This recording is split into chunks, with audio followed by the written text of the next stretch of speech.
Welcome to doassignment-ca. Here is the problem. Start with the parent function f of x equals x.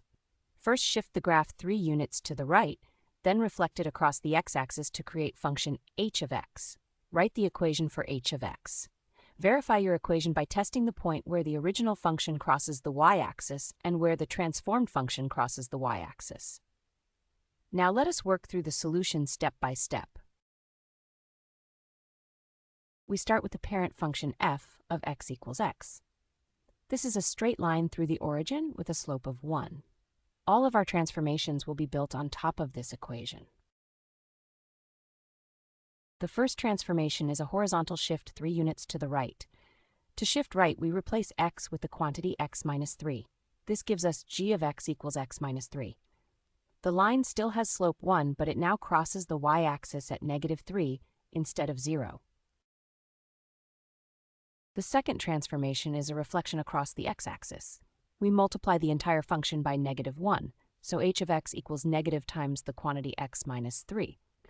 Distributing gives us h of x equals negative x plus 3. The slope is now -1, and the y-intercept is positive 3. The final equation for h of x is negative x plus 3. It has a slope of -1 and a y-intercept of 3. Let's verify by tracking the y-intercept of the parent function. The parent crosses the y-axis at the origin, 0, 0. Shifting right 3 moves it to 3, 0.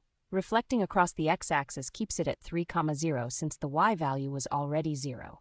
Plugging 3 into h of x gives -3 plus 3 equals 0.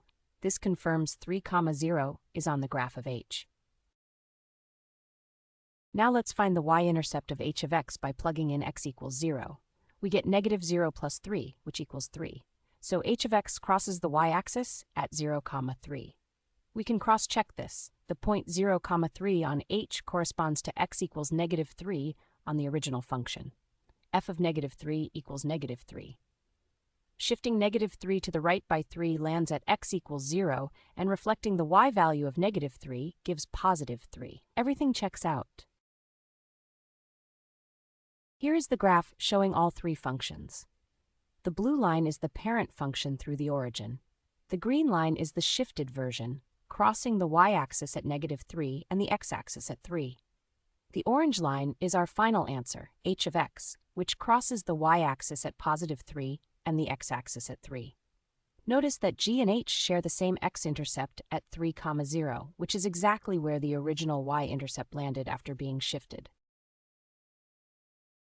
To summarize, we started with f of x equals x, shifted it right 3 to get x minus 3, then reflected across the x-axis to get our final answer, h of x equals -x plus 3. We verified this by confirming the x-intercept at 3, 0 and the y-intercept at 0, 3 both satisfy the equation.